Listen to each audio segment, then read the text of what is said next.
अतीक और अशरफ की मौत के बाद प्रयागराज में गैंग वॉर की आशंका है। अतीक के अवैध साम्राज्य पर कब्जे के लिए आपस में लड़ाई की आशंका है। अतीक के 100 करोड़ से ज्यादा की संपत्ति पर कब्जे के लिए लड़ाई है। अतीक का कोई भी बेटा अवैध कारोबार को चलाने की स्थिति में नहीं है और अतीक के गुर्गे अतीक की संपत्ति पर कब्जा करना चाहते हैं। तो ये बड़ा खुलासा निकलकर सामने आया है।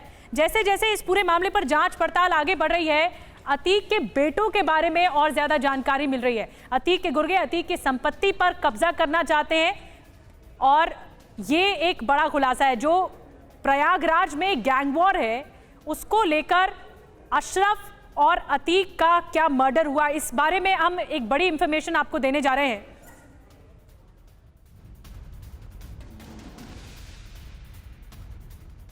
अब अतीक की 100 करोड़ की संपत्ति है, वो किसके कब्जे में आएगी, ये बड़ा सवाल है। लेकिन कुछ बड़ी डिटेल्स आपको वॉल के जरिए बताने जा रहे हैं। जो ये गैंग वॉर है, ये प्रयागराज में जो गैंग वॉर है, क्या इसके तहत ही अतीक अशरफ का मर्डर हुआ? करीब 100 करोड़ के साम्राज्य पर कब्जे के लिए गैंग वॉर संभव है।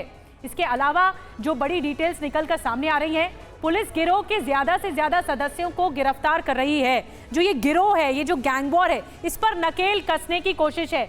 जमानत पर बाहर और निष्क्रिय गुर्गों पर भी पुलिस की नजर है।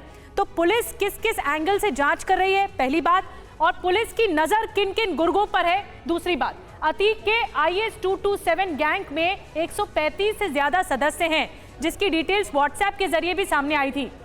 गैंग के कई सदस्य परिस्थिति के मुताबिक खुद को ढालते हैं। अब हम अगली बड़ी बात आपको बताते हैं कि काली कमाई अतीक अहमद की कितनी थी और आपस में अब कैसे लड़ाई जारी होती जा रही है। प्रयागराज और दूसरी जगहों पर लगातार पुलिस दबिश दे रही है। अवैध टाउनशिप विकसित करता था अतीक और उसके गुर्गे।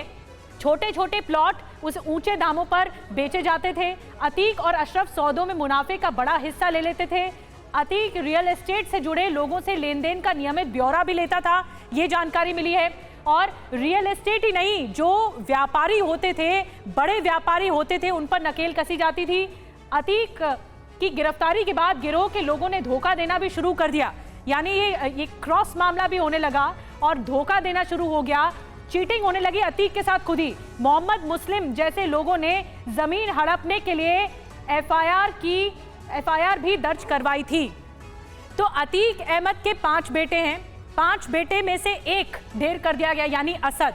बाकी सब जेल में है। लेकिन वो 5 बेटे कौन कौन हैं अतीक के, अब हम उसके बारे में आपको बताने जा रहे हैं। असद का एनकाउंटर हो चुका है। असद के एनकाउंटर के बाद अब 4 बेटे जो अतीक के हैं, जिसमें उमर जो है बताया जा रहा है वो बाल सुधार गृह में है। अली जो है वो जेल में बंद है। असद एनकाउंटर में ढेर हो चुका है और बाल सुधार गृह में 2 छोटे बेटे हैं। ये भी, उमर भी जेल में बंद है, प्रयागराज की नैनी जेल में बंद है और अली जो है वो लखनऊ की जेल में बंद है। पुनीत हमारे साथ, पुनीत शर्मा जुड़ चुके हैं ज्यादा जानकारी के साथ। देखिए, पूरी 2 बड़ी बातें, इतने दिन हो चुके हैं, लगातार जांच पड़ताल आगे बढ़ रही है, लेकिन सबसे बड़ा सवाल ये बना हुआ है कि जो गुड्डू मुस्लिम है वो कहाँ है। शाइस्ता परवीन फरार है, उसकी मददगार भी सामने आ गई तस्वीर उसकी, वो भी फरार है। और दूसरी तरफ अतीक के बेटे हैं। लेकिन काली कमाई का जो साम्राज्य है वो भी बढ़ता जा रहा है। इसके पीछे इन्वेस्टिगेशन क्या चल रही है?